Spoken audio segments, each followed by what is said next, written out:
সম্প্রতি ঈদের ছুটিতে বান্দরবানের হোটেল মোটেল রিসোর্ট ও রেস্টুরেন্ট সহ বিভিন্ন পর্যটন ব্যবসার খাত থেকে প্রতিদিন প্রায় ১ কোটি টাকা আয় হয়েছে বলে জানান সংশ্লিষ্টরা। এতে দীর্ঘদিন রুমা ও থানচি উপজেলায় প্রশাসনের পক্ষ থেকে পর্যটকদের ভ্রমণ নিষেধাজ্ঞায় আর্থিক ক্ষতি কাটিয়ে উঠতে শুরু করেছেন তারা। বান্দরবান প্রতিনিধি কৌশিক দাসের পাঠানো তথ্য ছবিতে ডেস্ক রিপোর্ট। ২৫০টিরও বেশি ডিজাইন অপশন নিয়ে ওয়ালটন স্মার্ট ফ্রিজ, বোঝে আপনার প্রয়োজন।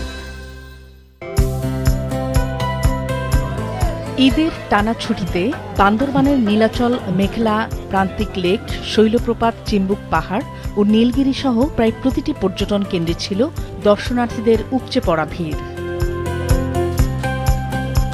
মেঘ, পাহাড় আর সবুজের মিশেলে অপার সৌন্দর্য উপভোগ করেন দেশের বিভিন্ন প্রান্তের মানুষ। বান্দরবান আসছি আসলে ভাই অনেক ভালো লাগতেছে, অনেক সুন্দর সুন্দর জিনিস দেখলাম, অনেক মানুষ ছিল, দেখে মনটা ভালো হয়ে গেছে। আসতে পেরে অনেক ভালো লাগতেছে, ঘুরতেছি, নীলগিরি গেলাম, নীলাচল আসলাম, অনেক ভালো লাগতেছে, সবাই মিলে এনজয় করছি অনেক। বাংলাদেশে এত অপরূপ প্রকৃতি, এটা মনোমুগ্ধকর মতো পরিবেশ, পাহাড় এবং এই যে সুন্দর পরিবেশ, এটা কেউ না দেখলে কখনোই বুঝবে না। এদিকে পর্যটকের সমাগম বেশি হওয়ায় জেলার হোটেল মোটেল থেকে শুরু করে রেস্টুরেন্ট, দোকানপাট ও পর্যটন সংশ্লিষ্ট যানবাহন মালিক, কর্মকর্তা ও কর্মচারীরা আর্থিকভাবে বেশ লাভবান হন।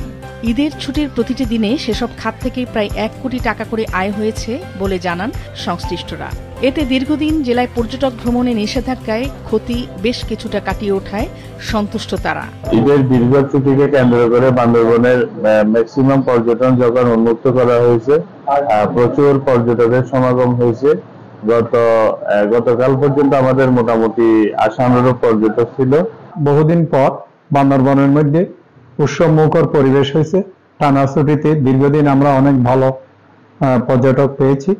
পর্যটকদেরকে সেবা দিতে পেরে আমরাও নিজে আনন্দিত এবং গর্বিত। জেলায় পর্যটন শিল্প বাঁচাতে ভ্রমণে নিষেধাজ্ঞা না দিয়ে নিরাপত্তা জোরদারের দাবি জানিয়েছে পর্যটন ব্যবসায়ী সমন্বয় পরিষদ। বান্দরবানে গত 5 দিনে আমাদের পৌর এলাকার মধ্যে আমাদের ধারণ ক্ষমতা 4000 হতে 4500। এর মধ্যে বান্দরবানে কিন্তু এর সাথে বেশি পর্যটক এসেছেন। দীর্ঘমেয়াদী যদি পর্যটন ক্ষেত্র খোলা থাকে, বিভিন্ন স্পট যদি খোলা থাকে, তাহলে আমরা প্রত্যাশা করতেছি আমাদের বিনিয়োগকারীরা বান্দরবানে আরো হোটেল রিসোর্ট গড়ে তুলবে এবং বান্দরবান ইকো ট্যুরিজমের দিকে সবাই জুটতেছে, এটা একটু ব্যাপক প্রসার ঘটবে। বান্দরবানে সন্ত্রাস বিরোধী যৌথ অভিযানের কারণে 2022 সাল থেকে কয়েক দফায় পর্যটকদের ভ্রমণের নিষেধাজ্ঞা ছিল রুমা ও থানচিতে, যার প্রভাব পড়ে পুরো জেলার পর্যটন কেন্দ্রেই। পরে 6 জুন সেসব উপজেলায় প্রশাসনের পক্ষ থেকে নিষেধাজ্ঞা তুলে নেওয়া হয়। বিজনেস রিপোর্ট, মাছরাঙা টেলিভিশন।